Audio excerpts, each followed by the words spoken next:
Hola amigos de Bufón MX, pues les doy la cordial bienvenida a la segunda temporada de Muchas Tablas, charlas de teatro para no teatreros.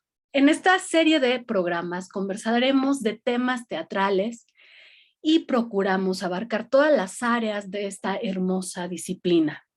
Estamos transmitiendo desde la señal de Bufón MX, Teatro para Todos. Recuerda que nos puedes seguir o encontrar como Bufón MX en YouTube, Instagram, Facebook, Twitter, TikTok y en nuestra página web www.bufonmx.com. Y bueno, pues nada, estoy muy contenta de presentar al invitado del día de hoy y que haya aceptado esta entrevista para charlar de teatro y de actuación y de otras cosas. Y él es el actor Tenoch Huerta. Bienvenido, Tenoch. Muchas gracias por aceptar esta invitación. ¿Cómo estás? Hola, muy bien, muchísimas gracias y pues el gusto es para mí que me hayas invitado No, y la paciencia también. no te preocupes.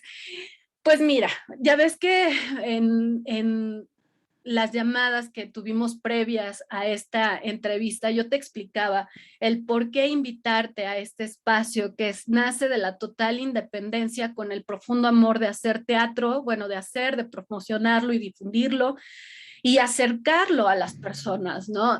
Siempre lo menciono al público y al público que me ha seguido a través de estas charlas, les he comentado lo que significa el teatro en las periferias, ¿no? O sea, pues cuesta un poco de trabajo acceder al arte y la cultura a él.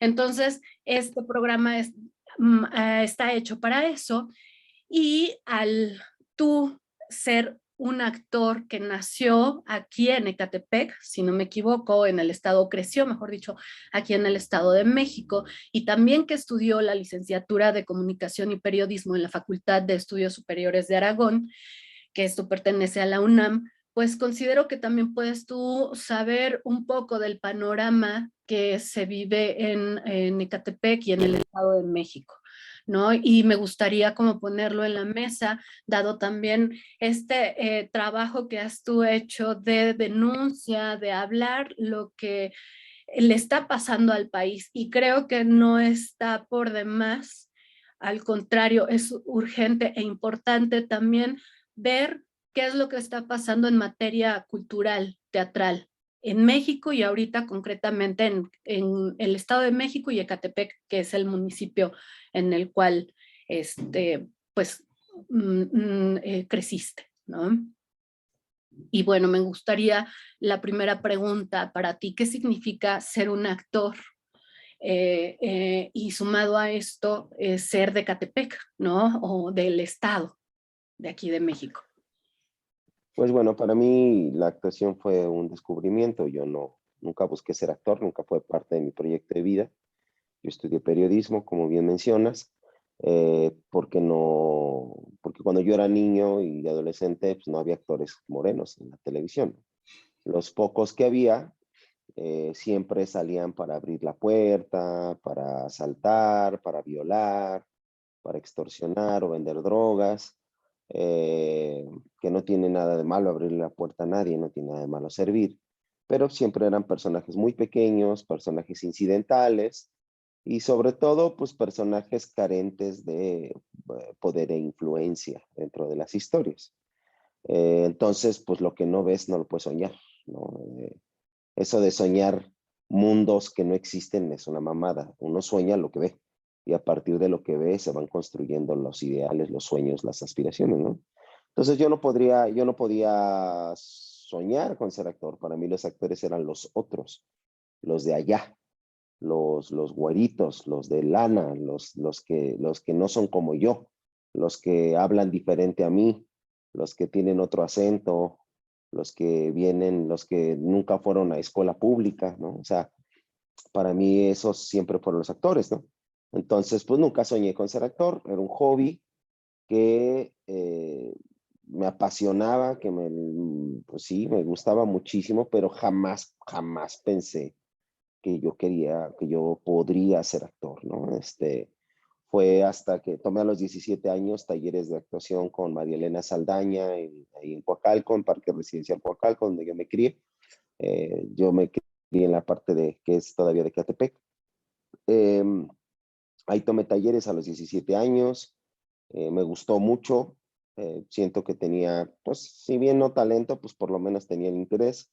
Y pasado los años, cuando entro a estudiar la carrera, una vez más mi papá me insistió, la primera vez y la segunda también, que tomara talleres de actuación. Esta vez los hice con Luis Felipe Tovar, y ahí conocí a un profesor que se llama Carlos Torres Torija, y él fue el que me vendió la idea de volverme actor, ¿no? Él me convenció de que tenía algo para ser actor, y no tiene que ver con talento, tiene que ver solamente con trabajo. Para mí el ser actor, si bien nunca fue mi proyecto de vida, lo cierto es que hacía todo lo que podía para poder seguir tomando clases, ¿no? Si tenía que estudiar mi guión y leerlo y releerlo 400 veces, pues lo hacía, ¿no?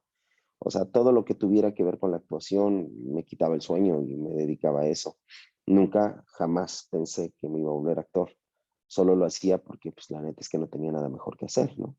De todas las cosas que podía haber hecho, decidí que esta era la que, o más bien encontré que esta era la que más me gustaba, ¿no?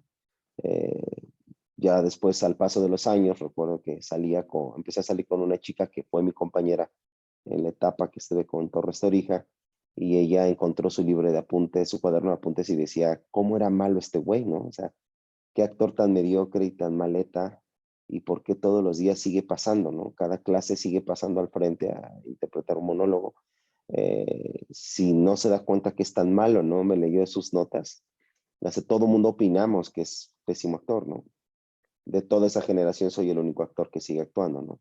Entonces tenía que ver con seguir adelante, tenía que ver con, por eso digo que no tiene que ver con talento, tiene que ver con trabajo y tiene que ver con disciplina. Híjoles, gracias que mencionas esto. Ahora precisamente estoy dando talleres de introducción al teatro en secundarias, y era lo que les decía, jamás en la vida me imaginé que después de unas décadas después iba a estar en una secundaria y también en mi secundaria dando talleres de teatro.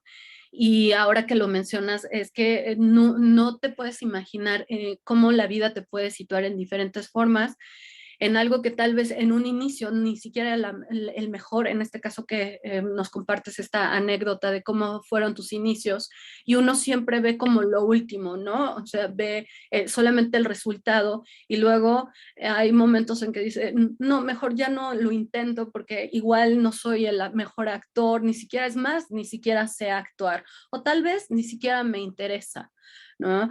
Entonces, esto también para las personas que nos están mirando, pues igual puede ayudarles o motivarles a continuar esa curiosidad por explorar lo que es actuar, la labor también del actor. Y en este caso, me gustaría preguntarte, tú mencionaste en un inicio, al inicio de la charla, de que tenemos ciertos estereotipos en el, como que conocemos del actor. ¿Tú crees que el teatro es elitista, Sí, absolutamente. El clasista? teatro es tremendamente elitista, racista y clasista, sobre todo el teatro institucional. Y lo cagado, pues, es que el teatro institucional vive de nuestros impuestos, ¿no? Vive de los impuestos de un 80% de la población que es moreno, pero, por ejemplo, en la Compañía Nacional de Teatro solo hay 3 morenos, ¿no? La compañía que representa a México, y solo hay 3 morenos, a pesar de que en la calle el 80% son morenos, ¿no? El teatro es un teatro de élites.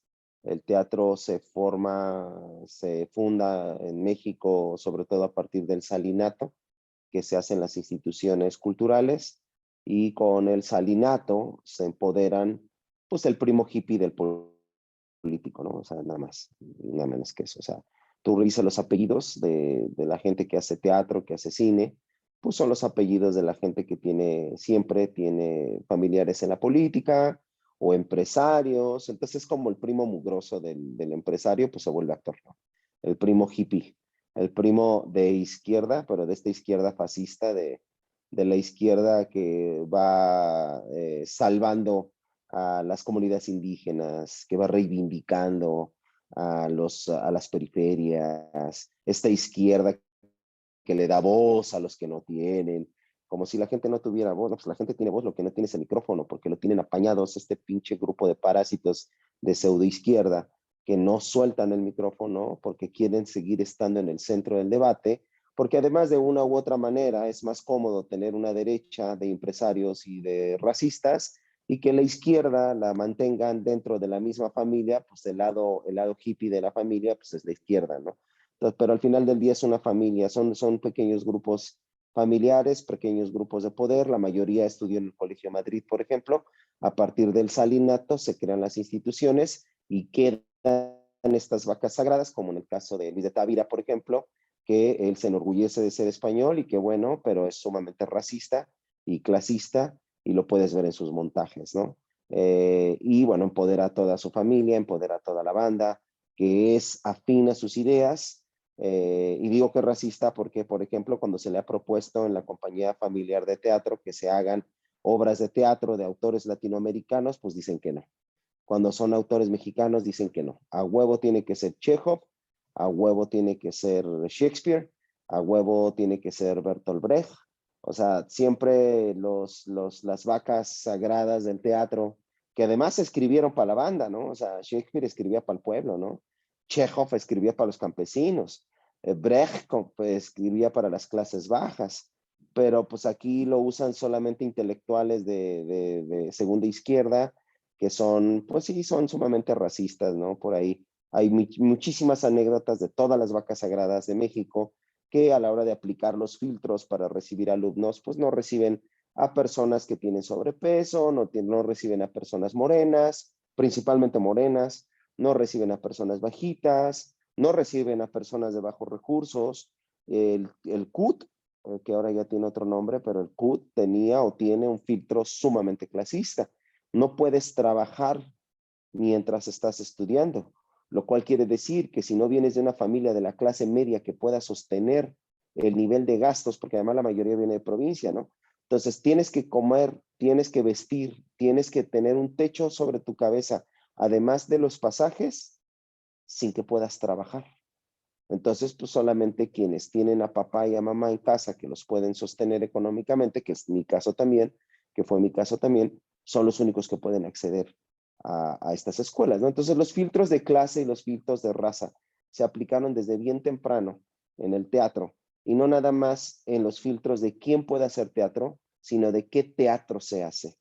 ¿Quién cuenta el cuento? Solamente son directores. Si revisas la primera camada de vacas sagradas, pues todo el mundo eran europeos, ¿no? Y sus segundas camadas, pues son sus hijos, o son sus esposas, o son sus nueras, o son pues, su familia, ¿no? Y por ahí uno que otro achichincle que de repente resultó ser un buen adulador y pueden heredar el puesto de vaca sagrada. Así que sí, es sumamente racista, es sumamente clasista el teatro, es muy elitista, y esta élite, que no todas las élites son élites económicas, hay élites culturales, hay élites políticas, hay élites sociales, pero bueno, pues esta es una élite cultural con miembros de gran capital cultural, porque pues ahora tenemos 4 o 5 generaciones de vacas sagradas o de hijos de actores que están en el teatro, que no tienen nada de malo, absolutamente nada de malo. El asunto es que no necesariamente tienen el talento, pero sí van a tener las oportunidades.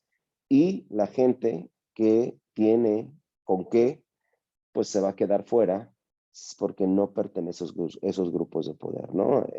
Yo viniendo de Catepec y habiendo estudiado toda mi vida en Coacalco y luego en la UNAM, o sea, toda mi carrera, o sea, toda mi vida estudiantil la hice en el Estado de México. Yo ni siquiera sabía que existía el Colegio Madrid, por ejemplo, o el Vives, o el Cumbres, o el irlandés, o el alemán, o el francés, yo no sabía que existían. Entonces, entrar a estos grupos es muy complicado porque siempre es el outsider. La ventaja que yo tuve es que cuando las narrativas del cine cambian y ahora no es el güerito de la condesa el protagonista, sino ese que le abre la puerta, ese que secuestra, ese que roba, ese que viola, ahora es el protagonista, pues es que nos empiezan a llamar a los morenos porque pues ni modo que un blanco robe, ¿verdad? O que un blanco viole o que un blanco haga cosas feas, pues los blancos no hacen eso. Entonces nos empiezan a llamar a los morenos y pues nosotros empezamos a protagonizar, empezamos a ganar festivales, empezamos a ganar un montón de premios y ahora los blancos se quejan de que es racismo a la inversa porque no los dejan hacer el personaje del ratero y lo único que quieren es ser protagonistas. No los dejan hacer el personaje del ratero y ahora nos acusan de racismo a la inversa. Afortunadamente para ellos, como siguen siendo los mismos miembros de sus grupos de poder quienes están en las posiciones de poder y de influencia y de privilegio, como directores, guionistas, directoras y productoras, pues ya ahora los blancos están recibiendo la oportunidad y están tomando esos espacios que de una u otra manera nos estaban reservados solamente a los morenos, porque pues ahora ya tienen ellos todo el capital cultural para que otra vez todo se trate de ellos y ellos estén en el centro siempre de todas las artes, de todas las expresiones. Ellos no pueden dejar de detentar el poder, no pueden ser intrascendentes, no pueden estar a un lado, no pueden dejar de ser el centro de las miradas y las discusiones de toda la gente. Y es donde nosotros, los morenos, pues empezamos a levantar la voz. De hecho, te escucho hablar y yo me preguntaría, y sí, lo veo en el teatro, lo veo en en el teatro, en el cine, esos clichés, ¿no? De hecho, yo no me acercaba al teatro, yo no me acercaba al teatro porque yo pensaba que solamente era para cierto sector de una sociedad, ¿no? Y lo es. Y lo sigue siendo, pero ahorita considero que la ventaja que tenemos es tener como estos medios, ¿no? Estos medios de difusión de YouTube, las redes sociales, considero que también nos pueden ayudar para generar otras narrativas, que es bien importante. Y hacer valer la narrativa de las periferias, contado desde sus necesidades, no de lo que imagina un externo que es su necesidad. Ajá, eso es bien importante y sobre todo hacer suyo el teatro o las artes. Y yo te preguntaría a ti, ¿qué deber tiene el público, nosotros como público, para también hacernos del teatro, el arte y la cultura de nosotros como un arma o herramienta? ¿Qué es lo que tenemos que hacer desde tu punto de vista? Nada, no es responsabilidad del público. No es una No cuestión es de ninguna responsabilidad. mm, Es, la gente va a ver teatro porque le gusta y si no le gusta, pues no lo va a ver. El teatro es de hueva, es de súper hueva. A mí no hay una arte escénica que me dé más hueva que el teatro. Cada vez que voy a ver teatro, cada vez que voy al Centro Cultural del Bosque, neto, ya sé que es un Valium y que me voy a dormir.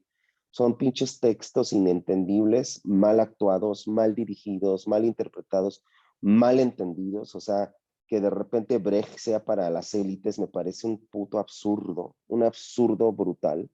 Pero bueno, el pinche teatro está de hueva y pues la neta la banda no va. Ahora, si tienes que ver buen teatro y tienes que desplazarte a la Ciudad de México y pagar 300 pesos, o sea, tienes que pagar 2 o 3 días de salario mínimo y entonces vas a dejar de comer, vas a dejar sin comer a tus hijos para poder ver una obra de teatro de una bola de pretenciosos y mamones que solamente se dedican a olerse sus pedos porque creen que huelen rico, pues la neta, qué pinche hueva. Entonces el público no tiene la culpa, el público no tiene ninguna culpa. Somos los creadores los que tenemos la responsabilidad de generar un mejor teatro. Somos los creadores los que tenemos que articular otros discursos. Somos los creadores que tenemos que hablar de nuestras vivencias, por ejemplo. Yo que me crié en Ecatepec, pues yo tengo la obligación de hablar de eso, de qué chingados es vivir en Ecatepec, qué chingados es crecer en Ecatepec. En el momento que yo tenga que dirigir y en el momento que llegue mi momento de construir las propias narrativas, historias, pues tengo que hablar de eso porque es lo que conozco. Puedo hablar de qué es haber sido un desarraigado, de pasar de una clase social a otra, de un grupo social más bien a otro, porque mi clase social sigue siendo la misma, a pesar de que mi capacidad económica aumentó, mi corazón sigue siendo de la clase media baja, mi corazón, mis costumbres, mi forma de vida sigue perteneciendo a la clase obrera trabajadora, pero económicamente pues estoy en otra posición y la gente que hace teatro y que hace cine pertenecen a otra clase social. Entonces, por ejemplo, yo puedo hablar del desarraigo, del desarraigo social, ¿no? Pero no, el público no tiene ninguna responsabilidad. Pues ahora resulta que la gente, aparte de ir a poner comida en la mesa y aventarse pinches 14 horas entre el metro, la comida, mal dormir, mal coger, mal comer, todavía tienen la responsabilidad de que los pinches teatreros hagan su trabajo, pues está cabrón. Yo me pongo como público también. Si no es hacerle el trabajo a ese actor, a ese artista, a ese creador, pero hay una, no sé si es falta de difusión o esa falta de colaboración también entre instituciones. Esto ha sido por décadas, ¿no? Ahorita considero que tenemos un cambio importante que lo podemos aprovechar para que se vaya modificando algunas cosas. Pero está desligado la Secretaría de Educación Pública con la Secretaría de Cultura y considero que deben de ir de la mano, deben de ir juntas, trabajar juntas para formar públicos. Urge formar públicos. ¿A dónde quedaría la bolita desde tu punto de vista para que vayan al teatro? Yo entiendo que una familia de 4 hijos con el salario mínimo y con 8, 10 horas de jornada laboral es infame, ¿no? Lo que quieren es llegar a su casa a descansar y olvidarse del mundo. Ajá. Ahora, sé que conlleva otras cosas, pero desde lo que sí tenemos, ¿qué podemos hacer? Tal vez pueda sonar muy utópica, pero me gustaría ver qué podemos hacer, qué podemos generar entre público, artistas, porque también sé que hay artistas comprometidos que hacen otro tipo de teatro, ocupados también desde las narrativas pues desde las personas, más acercado a las personas, que esto también es la idea de generar estas charlas, acercar el teatro a las personas. Entonces yo te preguntaría, ¿qué es lo que se necesita? O sea, ¿qué necesitamos? O sea, ¿qué sí podemos hacer? Primero tenemos que deselitizar el teatro, tenemos que quitar a las élites de ahí, tenemos que quitar a esta bola de parásitos que no saben vivir si no es a través de la chichi del gobierno. O sea, según ellos son los que se quejan de que morritos reciban la beca del bienestar o que los adultos mayores reciban su pensión. Son los que se quejan, son los que vociferan, son los que mientan madres en privado, porque obviamente en público no lo van a decir, pero son esos compañeros actores los que lo hacen. Y mientan madres y dicen que son unos huevones, que solamente van a ser gente huevona y bla, bla, bla, bla, bla. Pero esos cabrones viven del erario público. Si el gobierno no les da dinero para hacer sobres de teatro, no hace nada. Si el gobierno no les presta a los teatros, no hace nada. Si el gobierno no les da los medios para que produzcan, no producen. Así que, perdón, son unos pinches parásitos. Pero lo que hay que hacer primero es hacer una purga de todas estas élites, quitarlas de los espacios de poder y de influencia y de toma de decisión, y sobre todo, quitarlos de los espacios donde manejan el presupuesto. Es de donde hay que quitarlos, porque pues resulta que yo soy teatrero y mi primo es el diputado que se encarga de dar la lana, ¿no? O yo hago películas y es mi cuñado el encargado de decir qué guiones se hacen y qué guiones no.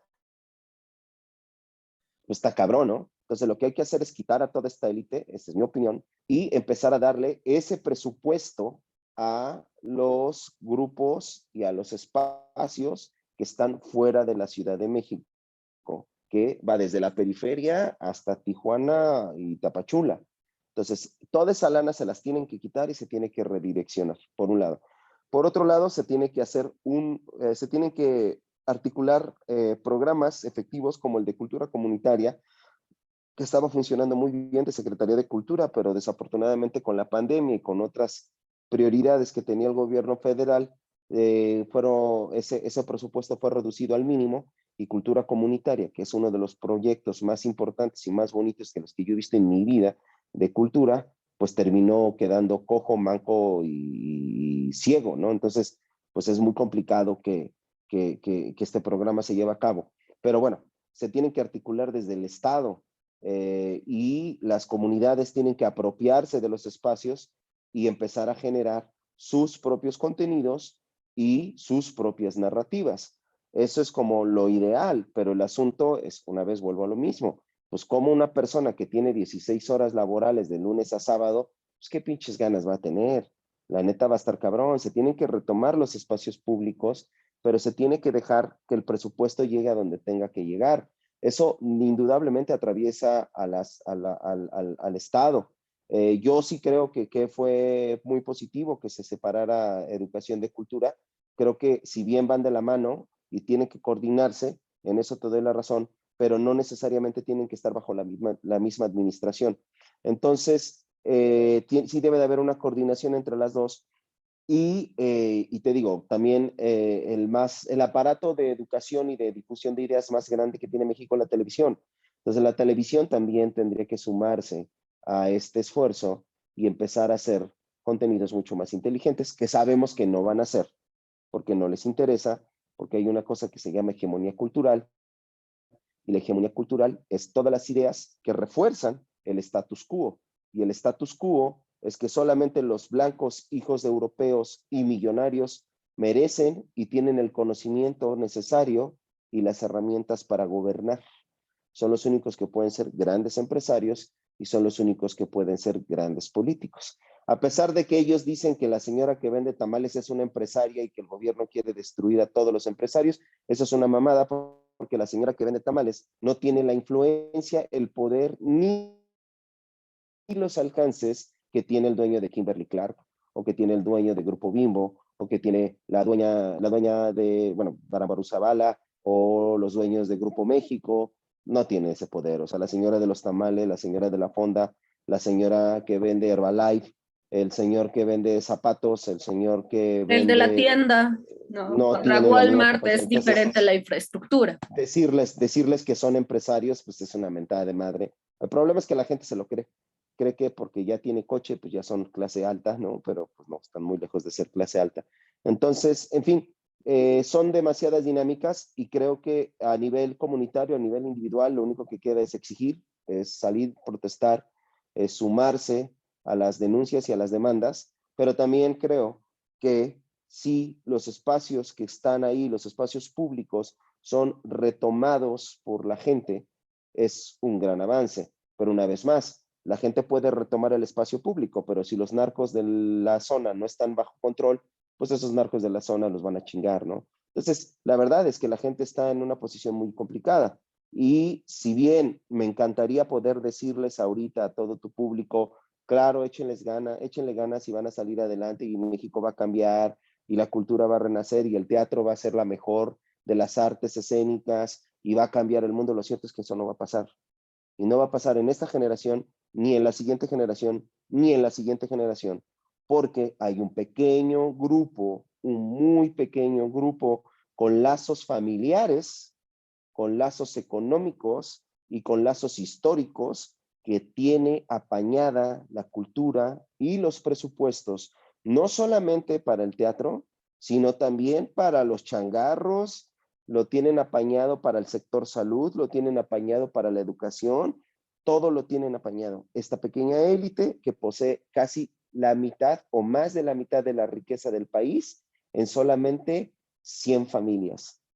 Es esto, es este pedo. Y esas 100 familias que tienen sus allegados y los primos hippies que hacen la cultura, ese es el pedo. Entonces, sí hay muchas cosas que hacer, sí, y ojalá que la gente siga, porque a pesar de mi pesimismo, créanme que soy una persona bastante optimista, porque si no, pues no estaría aquí con ustedes hablando y no estaría rompiéndome la madre y no estaría ahorita a 3 días de irme a Estados Unidos a trabajar, porque seguía adelante, pero siempre con la conciencia de que esto es una carrera kamikaze. O sea, tú vas con todo y chingue su madre a ver qué pasa, porque no la tenemos comprada. Los que venimos de las periferias no la tenemos comprada y muy probablemente, y no lo digo yo, lo dice el INEGI, lo dice el Colegio de México, lo dice el CIDE, lo dice hasta el ITAM, lo dice la UNAM, dice que solamente 2 de cada 10 personas que vienen de las periferias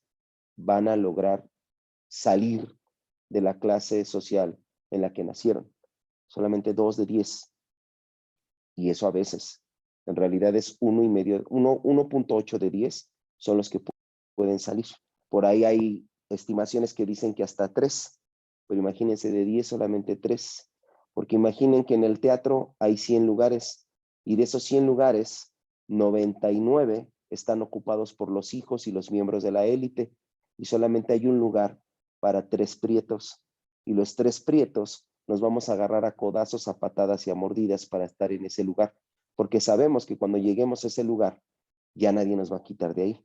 Y cuando lleguemos en ese lugar, vamos a ser tan culeros, tan hijos de puta, tan egoístas y tan mierdas, que no vamos a permitir que otro prieto llegue.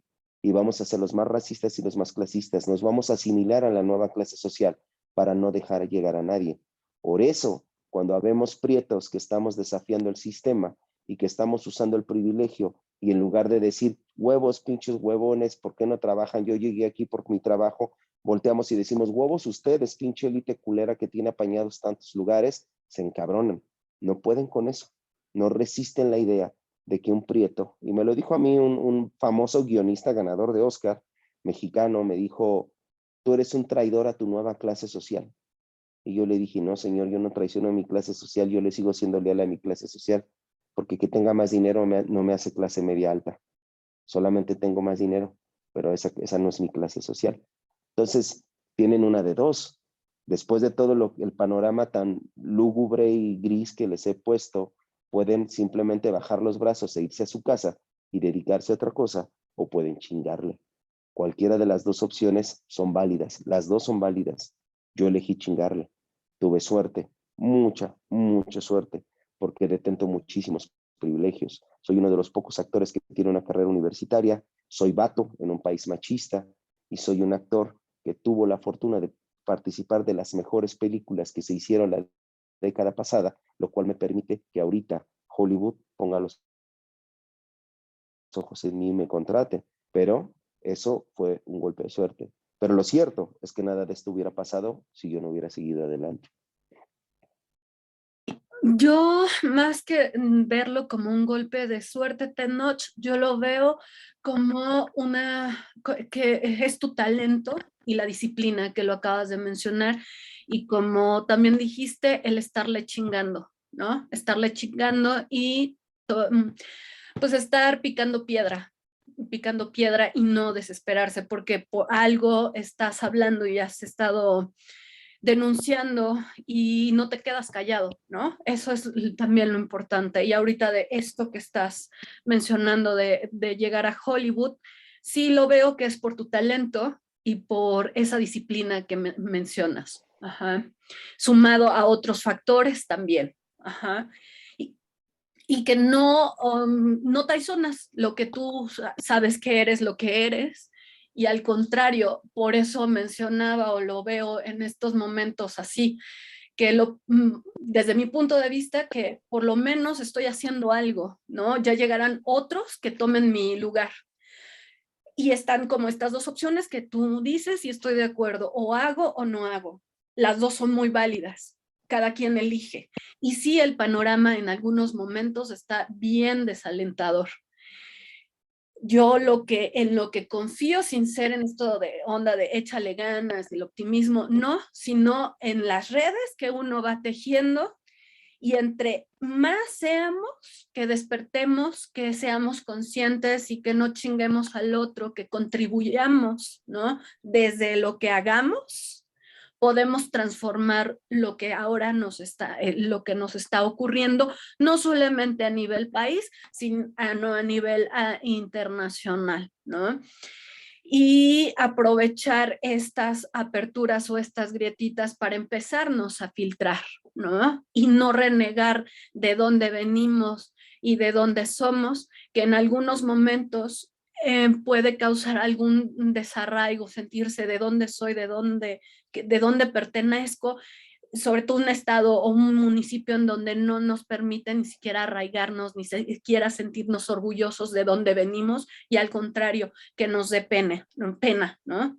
Entonces, pues eso para mí y para el trabajo que estás haciendo considero que es bien importante, ¿no? Yo te preguntaría, como para ir cerrando, ¿por qué las artes deben de ser o podrían ser importantes para la transformación del ser humano? Porque las artes son el bálsamo del alma. O sea, primero te dan perspectiva, de otras narrativas, de otras vidas, de otros puntos de vista, de otras cosas que suceden, de otros individuos que pueden ser de tu misma sociedad, de tu misma colonia, pero que tienen muchos puntos, muchas cosas en común contigo, y entonces despierta la empatía. Por otro lado, también está el hecho de que al ser tú, al hacer arte, tu cerebro funciona diferente. Te desahogas, puedes llorar, puedes gritar, puedes reír. No olvidemos que vivimos en una sociedad que nos normaliza y las dos únicas emociones que están permitidas en público es reír y encabronarse. No se permite llorar, no se permiten otras cosas más que reír y encabronarse. Y si ustedes ven, por ejemplo, lo que sucede en redes sociales es o memes o peleas. Lo que sucede en la televisión o son deportes o son telenovelas. O sea, no hay mucho hacia dónde moverse. O comedia, pues, de estas comedias pedorras del canal de las estrellas, ¿no? Que están horribles, los programas cómicos, ¿no? La barra cómica, que es fatal. Pero el arte lo que nos permite es esto, es sanar el alma, sanar el corazón, es terapéutico, ir y ver una buena película, ir y ver una buena obra de teatro, leer un buen libro, te va sanando el alma, te va haciendo sentir mejor. Tenemos una pésima salud mental en México, razón por la cual cometemos actos de violencia tan brutales. Deja que los actos de violencia siempre van a existir en todas las sociedades, ninguna sociedad es perfecta, pero la brutalidad de nuestros actos pues, tiene que ver con una salud mental en el culo. Entonces, no nada más necesitamos ir a terapia, necesitamos que sean terapias gratuitas y que sean terapias accesibles, sino también a través del arte se sana el corazón, ¿no? A través del arte existe la catarsis, y la catarsis no es más que el desahogo, es el desahogo y el desfogue de todas las emociones, ¿no? Por ahí Gabriel García Márquez decía que por qué escribíamos literatura, decía pues para poder vivir todas las vidas que no nos alcanza, que no alcanzamos a vivir en esta vida, ¿no? Por eso vemos teatro, por eso vemos películas, ¿no? O sea, y no importa la película, porque puedes ver hasta las de Rápido y Furioso que a mí me cagan, que me parecen fatales, pero bueno, la banda por un par de horas siente que puede traer un coche mamalón y correr a toda velocidad y salvar el día y ser los héroes por traer un coche bien ruidoso, ¿no? Y eso está bien chido. Eso hace sentir bien a la gente. Tampoco hay que menospreciarlo. Digo, que a mí no me guste la barra cómica del canal de las estrellas, pues no quiere decir que no le guste la banda y que no sea algo que lo vayan a consumir, ¿no? Yo creo que hay mejor humor, creo que hay humor más inteligente, creo que sacar a una mujer con las chichis de fuera y con el culo al aire no me parece gracioso, y pretender que la estás violando y ella no se da cuenta porque es muy pendeja, y lo digo con todo el respeto a mis compañeras actrices, pero así están escritos esos guiones, a mí no me parece chistoso, pero bueno, habrá quien sí, bien, allá ellos, pero se tiene que ir construyendo nuevas narrativas, nuevas maneras de hacer humor, nuevas maneras de pensar y de construir la ficción, porque algo que tiene el ser humano y que es muy bello es que el ser humano entiende la realidad a partir de los mitos que le cuentan. Los mitos le dan cohesión a la sociedad. El cerebro humano solamente tiene la capacidad de generar 150 o 120 relaciones, nada más. Es lo único que puede sostener el cerebro, solo 120 relaciones interpersonales. ¿Cómo hacemos que en un país convivan 130 millones de cabrones si el cerebro humano solamente da para 120? ¿Cómo le hacemos? A través de mitos. El mito de que pertenecemos a una nación llamada México.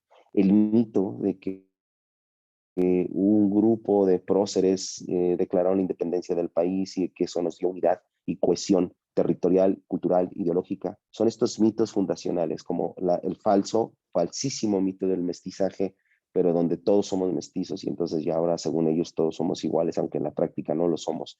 Pero bueno, esos mitos fundacionales son los que le dan cohesión a la sociedad, y los mitos nacen a partir del arte. El arte es uno de los más grandes fundadores y creadores de mitos, porque si bien la guerra de la independencia es real, el cómo te la cuentan, el cómo te cuentan el cuento, es la diferencia enorme en cómo te sientes y cómo recibes esos mensajes y cómo lees y cómo entiendes tu mexicanidad. Entonces, estos mitos que nacen se retroalimentan a la realidad. La realidad alimenta al mito o a la ficción, y la ficción define la realidad. Es un ida y vuelta, un ida y vuelta. Una sola ficción no va a cambiar la realidad, por supuesto que no. Son un chingo de ficciones, un chingo de historias, un chingo de horas enfrente de la televisión, enfrente de la computadora, escuchando y viendo videos de YouTube, escuchando y viendo películas en Netflix, o yendo al cine o leyendo libros, los que tienen el gusto de leer libros, o yendo al teatro, los que tienen la capacidad económica y los medios para ir al teatro. Todas esas horas y horas y horas y horas nos van formando y nos van dando identidad y nos van formando la manera en la que leemos y entendemos y vivimos e interactuamos con el mundo y con la realidad. Entonces, ahí radica el poder del arte.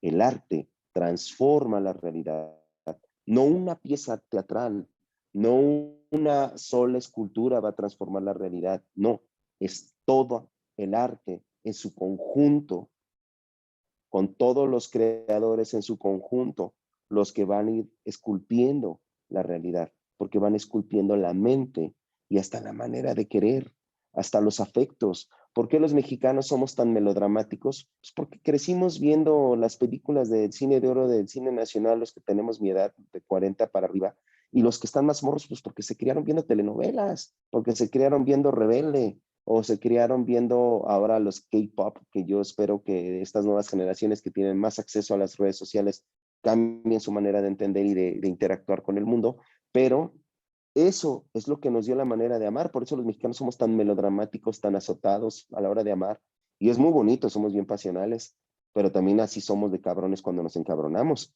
Por eso un vato que se siente traicionado es capaz de asesinar a su mujer, ¿no? ¿Por qué? Y lo digo así, su mujer, porque es su propiedad en su mente, obviamente, en sus términos. ¿Por qué? Pues porque el cabrón se deja ir con todo en las emociones, porque así fuimos educados emocionalmente. Nos educaron las telenovelas, nos educó el Chavo del Ocho, por amor de Dios. No hay basura fascista más grande que el Chavo del Ocho.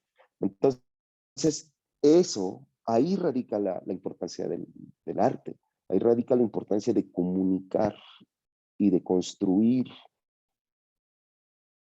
mensajes y narrativas. Eso es de suma importancia, es de capital importancia. Es donde los creadores tendrían que estar poniendo el dedo. No en sus pinches chaquetas mentales de, güey, voy a tirar netas, y entonces vas a ver sobre teatro donde dicen, el amor solo es un constructo social. ¿Sí? Y la política solamente es el arte de mover a las masas. Sí, güey. Y, o sea, pinches reflexiones pendejas de cabrones de mi edad, dices, güey, no mames, cabrón, yo pensaba eso en la secundaria, güey, por amor de Dios, esperaba algo más inteligente de tu parte, pero bueno, ya no voy a hablar de la calidad de los creadores en México, por lo menos los del mainstream, por lo menos los creadores que están en el teatro institucional, pero sí el asunto es que el teatro y el arte en general tiene o puede ser una herramienta poderosísima para cambiar las narrativas, pero no es culpa del público que el teatro esté de la verga, ni tampoco el público se tiene que hacer cargo de eso. Hay otras maneras, y la manera, desde mi perspectiva, es tienes que tomar los medios de producción. O sea, tenemos que hacer que los presupuestos los repartan gente de la periferia y que se quede en la periferia, que se quede en los estados, que se quede fuera de la pinche Roma y Condesa y Polanco, pinches tres colonias racistas, clasistas y culeras, cuando en la Ciudad de México hay 250 y tantas colonias, ¿por qué todo se centra en esas pinches tres colonias y Coyoacán? O sea, no mamen. Pero pues, si no nos ponemos al pedo y si no pedimos que el presupuesto vaya donde tenga que ir, pues nunca va a suceder, ¿no? Por eso tenemos que tomar esas posiciones de poder y de influencia. Es, desde mi perspectiva, la única manera de que realmente logremos un cambio profundo, trascendente y duradero. Sí, y considero que es dar el primer paso y también es un llamado a las compañías independientes, ¿no? Nuevamente seguir tejiendo redes, qué es lo que estoy haciendo y cómo lo hago, y es ese compromiso. Y es lo que menciono, es no por el creador, sino por el público y por los futuros públicos, dejar o salirme de mí mismo para pensar en ese otro.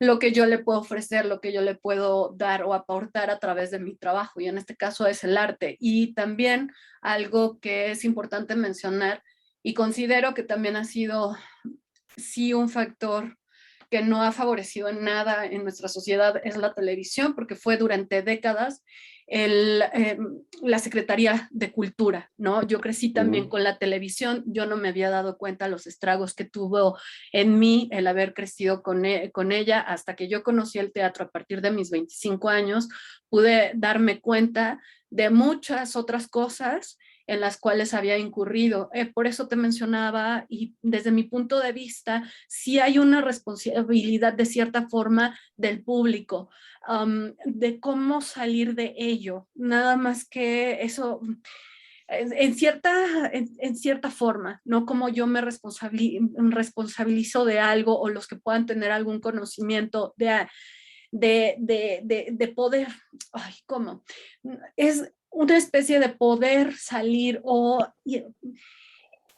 hay grietas que luego nos permiten como filtrarnos a esos otros nuevos mundos, por ejemplo, el teatro, las artes, el deporte. Entonces, ya que me filtré ahí, pues decirle a otros más que vengan, que sí se puede hacer. A eso me refiero, cuestión de público o gente que puede tener cierto Pero, privilegio que tampoco tiene, o sea, cada uno habla desde su privilegio, ¿no? Y desde su experiencia. Entonces, ¿cómo podemos sí hacer que las cosas cambien? A eso me refiero. sí, sí, es que no es responsabilidad del público, es responsabilidad del individuo hacerse cargo de sí mismo. Pero bueno, no sé, supongo que es tu caso, supongo que tú sí tenías para comer, no tenías que trabajar para estudiar, no tenías que trabajar para comer, tal vez trabajaste para apoyar en la casa, tal vez trabajaste para comprar tus útiles, pero no dependía tu familia de ti. Supongo, ¿no? Eh, Que no depende de ti tu familia, ¿no? Entonces, por lo menos tuviste el privilegio de poderte asomar a otro mundo. Dime qué privilegio va a tener un morro que tiene que trabajar vendiendo chicles en el pinche crucero. Pues ninguno. Entonces ese morro, le vamos a decir al morro, morro, tienes la responsabilidad de que el teatro sea mejor. no, Pues no, no, no, no, no, le no, vamos a decir a ese morro, morro, tienes la responsabilidad de abstraerte y de construir de ti un mejor ser humano. no, no, Pues no. apenas tiene para comer. O sea, no tiene el tiempo ni tiene las herramientas, porque también eso es importante. Nosotros tenemos herramientas psíquicas, o sea, herramientas emocionales, herramientas psicológicas, herramientas culturales que nos permitieron asomarnos a otros mundos, pero la mayoría de la banda no la tiene. Entonces es muy complicado. La neta, por eso no me atrevo yo a poner ninguna responsabilidad sobre el público.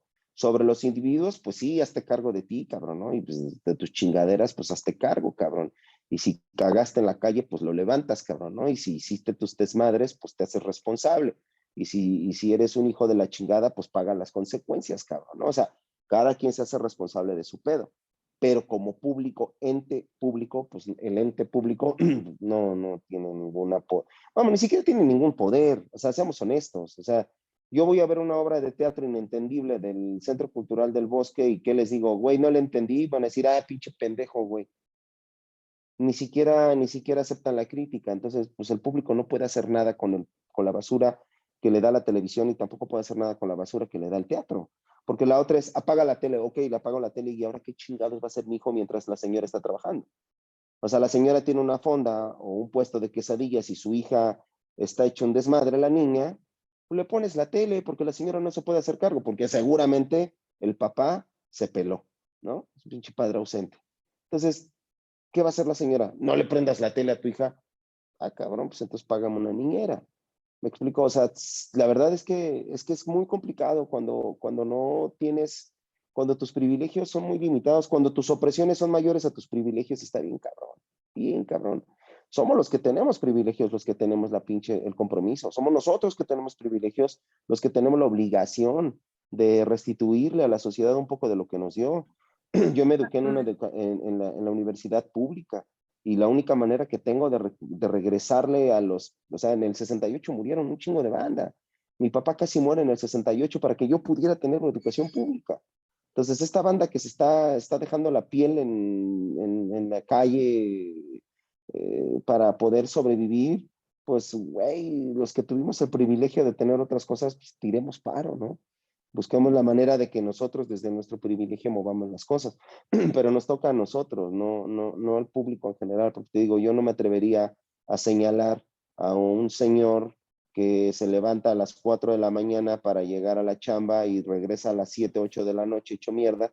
No me atrevería a señalarlo, ni tampoco me atrevería a decirle a ese señor, señor, tienes que hacerte responsable de tu crecimiento espiritual y psicológico, porque pues a qué hora chingados, el señor tiene que comer, ¿no? Sí, sí, no, estoy de acuerdo contigo. Sí, no, yo me refiero a estos que podemos tener cierto privilegio. Yo, gracias a Dios, lo tengo por mis familia, por mis tíos, por mis tías, gracias por mi mamá. Por eso es que puedo tener este privilegio y poder hablar ahora contigo y poder estar difundiendo esto. Y lo que es el teatro. Y sí, me refiero a esos que tenemos ciertos privilegios. ¿Qué podemos hacer para a esa banda que efectivamente los está oprimiendo el sistema? Podemos sumarnos para poder contribuir a la vida de ellos y de otros, ¿no? Y poder dar el primer paso y abrir camino, Sí, ¿no? y como dices, Sí, yo sí, creo que sí. los que sí podemos, pues, usamos las redes sociales, usamos el arte también Sí, como una manera de cambiar las narrativas, pero una vez más, si estamos hablando, esos son los esfuerzos individuales y la neta que chido que existen los esfuerzos individuales, pero se necesita que los esfuerzos colectivos se sumen y que una vez más los presupuestos y la lana, porque pues todo se mueve con dinero, entonces que la lana llegue a donde tiene que llegar. Porque pues sí, tú puedes hacer tu obra de teatro que vas a presentar en las canchas de tu colonia y qué chido, ¿no? Te vas a ir a la Catra o te vas a ir al Zocalito de ahí de tu colonia y está bien chido, te van a ver los 5 o 10 personas que pasaron por ahí y qué chido y qué bonito y les ujú, vas a cambiar el día, probablemente les cambies, pues por lo menos les vas a hacer entretenidas un par de horas de sus vidas, qué chingón, qué padre, ¿no? Todo bien, pero eso no va a crear el cambio social profundo y masivo que necesitamos, ¿no? O sea, sí va a tener un cambio, sí te va a hacer bien a ti, sí le va a hacer bien a la gente, sí, eso no estoy demeritando los esfuerzos personales para nada, al contrario, el mundo está hecho de esfuerzos personales. El asunto es que si no vinculamos, como bien dices, si no que tejemos redes entre todos los esfuerzos personales y cada quien tiene esfuerzos dispersos, entonces no va a cambiar nada. Pero si nos vinculamos y tejemos redes sólidas y fuertes, entonces sí, vamos a ser un chingo de gente hablando de las mismas cosas, llegando a un chingo de rincones y podemos cambiarlo, ¿no? Pero una vez más, creo que ahí los que tenemos el privilegio de haber crecido en la clase media baja o clase media incluso, y ahorita detentamos poder mediático, poder político, poder económico, poder de redes, poder de lo que sea, pues tengamos que usarlo y ponerlo al servicio de los demás, porque al final del día, si bien yo soy un individuo, pero yo no me considero un individuo aislado, yo me considero parte de un colectivo y me siento feliz de ser parte de un colectivo. No soy yo nada más, soy yo y mis afectos, soy yo y mis relaciones, soy yo y mi gente, no nada más soy yo.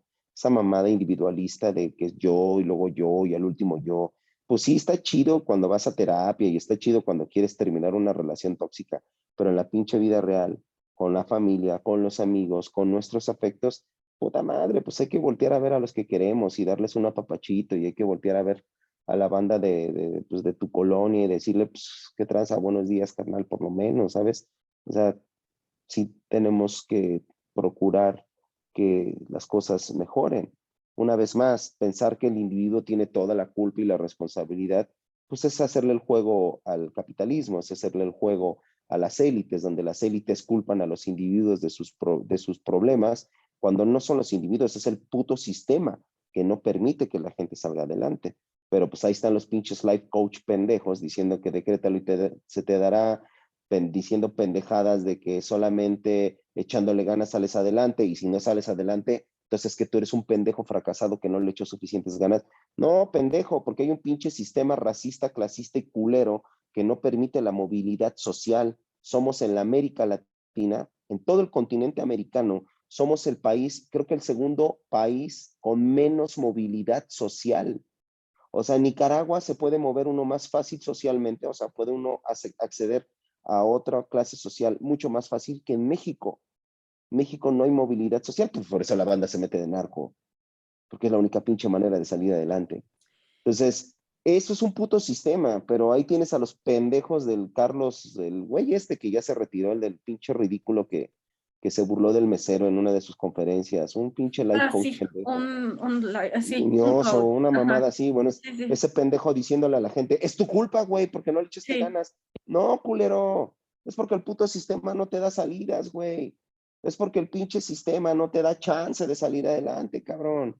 Es porque todo está de la verga, güey, porque todas las puertas están cerradas, güey, porque la pinche sociedad no funciona, güey, porque el modelo económico no funciona, porque el pacto social fue roto, porque el tejido social está hecho jirones. Por eso la banda no sale adelante, pendejo, no porque no se ponen un pinche saco ridículo, no mamen. O sea, y es donde ahí los artistas los que tenemos que llegar con esos mensajes poderosos para decirle a la banda, chingar a su madre, cabrón. Este pedo está de la verga, carnal, y tenemos de dos, güey. O nos ponemos al pedo y nos juntamos y rompemos madre y salimos adelante todos juntos, echándonos la mano, tejiendo redes, o nos va a cargar la chingada, güey. Yo creo que por ahí, yo creo que ese es el mensaje más poderoso. Y sobre todo, creo que el más poderoso de los mensajes es, nos enseñaron a sentir vergüenza de ser lo que somos. Es hora de dejar de sentir vergüenza. Por eso es importante la lucha antirracista. Sí. Estoy totalmente de acuerdo de todo lo que mencionas y algo que quiero ser muy puntual al respecto. Mi visión no es responsabilizar al otro, ni tampoco el individualismo. Considero que, que empieza de un micro a un macro y el macro influye también al micro. Y que como el teatro es colectivo, no se trata de mí, ¿no? Ahí enfrente de un actor o el actor que vemos en escena, hay todo un trabajo, hay todo un equipo de trabajo detrás de él. Entonces no podría ser una obra de teatro si solamente se trata de un individuo. Y eso es lo que va sumando o puede sumar y hacer consciente respecto a eso, de no responsabilizar. Yo no responsabilizo al público, sino quiero ver como los caminos que podemos recorrer para sumar y para dar los primeros pasos, para romper con todo lo que estamos viviendo, porque sigo insistiendo que el arte y la cultura debe de ser como la leche que deben de estar en primera necesidad, ¿no? La televisión fue nuestra Secretaría de Cultura durante décadas. Debemos ejercer ese poder de acceder a esos bienes culturales y los que tenemos un privilegio para hablar y decirlo, pues hacerlo, ¿no? Y hacerlo posible también para otros y que se vayan sumando más, como tú lo estás mencionando. Ajá. Sumar esfuerzos, sumar acciones concretas para poder transformar esto, ¿no? Por una cuestión también de que los chavitos, en vez de que se vayan de narcos o aspiran a ser narcos, también un artista, porque también es cierto que el sistema nos ha hecho creer que de un artista se muere de hambre. Ajá. ¿Para qué vas a estudiar arte si te vas a morir de hambre? Y hay casos excepcionales como el tuyo, ¿no? O como el de otras artistas también que han logrado un escaño, un lugar, ¿no? Ahora, ¿cómo se puede replicar esto? Y si es cierto, hay un sistema que nos está oprimiendo, solo sé que también somos más. Nos necesitamos organizar y tenemos que tener acciones claras, concretas para transformar esto. Tal vez lo alcancemos a ver nosotros o las futuras generaciones, pero para trabajar, seguir trabajando, colaborando. Y te quería decir, estoy encantadísima platicando contigo, charlando, el tiempo se nos está terminando, tenemos poquitos minutos, yo te preguntaría, ¿con qué cerraríamos esta charla de noche? Pues yo cerraría la charla diciéndole a los morros que si van a soñar, que sueñen en grande, que al cabo cueste lo mismo. Y también decirle a los morros que si quieren hacer teatro, si quieren hacer cine, si quieren hacer cualquier cosa, vayan y háganlo. Vayan y busquen la manera. Y si ustedes consideran que tienen algo mejor que hacer, que estar pasando hambres y tocando puertas y recibiendo rechazos y recibiendo patadas en la cola, si creen ustedes que tienen algo mejor que hacer, hagan ese algo que es mejor. Háganlo. Dejen de perder su tiempo. Porque no hay nada peor que venderle a una persona un sueño equivocado. Cuando le vendes un sueño equivocado, le estás arruinando y le estás quitando años de vida que pudo haber aprovechado haciendo otra cosa. Entonces, si ustedes dicen, güey, no, la neta no estoy dispuesto a aguantar vara, pues entonces no lo hagas. No lo hagas. Vete a hacer otra cosa donde sí aguantes. O sea, si aguanto vara estar sentado en una oficina 8 horas, no tengo un pedo, pues entonces es lo que tienes que hacer, ¿no? Entonces, no se engañen tampoco. Esta mamada de, es que mi sueño de toda la vida es ser actor. ¿Y qué estás haciendo para ser actor? Nada. Entonces no es el sueño de tu vida, güey. Simplemente creíste que era el sueño de tu vida. Si fuera el sueño de tu vida, ya lo estarías haciendo. O estarías intentando hacerlo, ¿no? O sea, no quiero decir que seas actor, pero estarías ahí. Entonces, eso, que si tienen algo mejor que hacer, neto, mejor hagan esa otra cosa y que no van a llegar, no van a llegar. Las puertas están cerradas. Hay muy pocas grietas en la roca, pero en las grietas crecen flores, pero en las grietas crece la hierba, crece la vida, pero tienen algo mejor que hacer. Tienen algo mejor que hacer que estarle pegando a ese pincho monolito a ver a qué hora se rompe. Tienen algo mejor que hacer que empujar la puerta a ver a qué hora chingados se abre. Yo no tenía nada mejor que hacer y seguí insistiendo. Pero si hay alguien que tiene algo mejor que hacer, vaya y hágalo. Porque neto, les voy a decir lo que me dijo mi maestro, el mejor consejo que he recibido en la actuación. Más rápido, más alto, más fuerte. Las máximas del olimpismo mundial. Más rápido, más alto, más fuerte. Tienes que ser más rápido, tienes que ser más fuerte y tienes que brincar más alto que todos. Tienes que prepararte día y noche como pinche loquito, como pinche loquita, como desesperado, leer más libros que nadie, ver más obras de teatro. Ahora tienen YouTube, las pueden ver en YouTube. Ver y estar ahí todo el pinche día, como pinches loquitos, como poseídos. Saber más que todos los demás. Y a lo mejor, algún día, tal vez, algún director o alguna directora inteligente los meta a los últimos 5 minutos del partido, cuando el partido ya esté decidido. Pero en esos 5 minutos, ustedes tienen que meter un pinche golazo que se caiga al estadio. Es lo que les puedo decir. Pero si tienen algo mejor que hacer, vayan y háganlo. No pierdan su tiempo. Tenoch, muchísimas gracias por este cierre. Te agradezco mucho que hayas aceptado esta charla en muchas tablas. Y bueno, pues nada, te deseo todo el éxito del mundo. Gracias. Sabes que este espacio es tuyo, está hecho con mucho amor, desde la total independencia por el amor y la convicción que tengo que el arte nos puede cambiar y nos puede salvar. Y bueno, pues muchas gracias por estar aquí. A ti, muchísimas gracias. Gracias, Tenoch.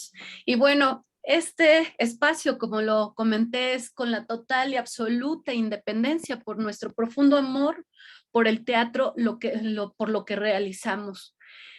De que las artes son fundamentales para el desarrollo del ser humano y no podemos dejarlo a un lado. Les agradezco que estén aquí en esta segunda temporada de Muchas Tablas y nos vemos la próxima semana. Recuerden, nos pueden seguir en las diferentes redes sociales como Bufón MX y bueno, si les gustó el contenido, denle like y compártanlo. Muchas gracias. Nos vemos en la próxima. Bye bye. Bye. Bye bye.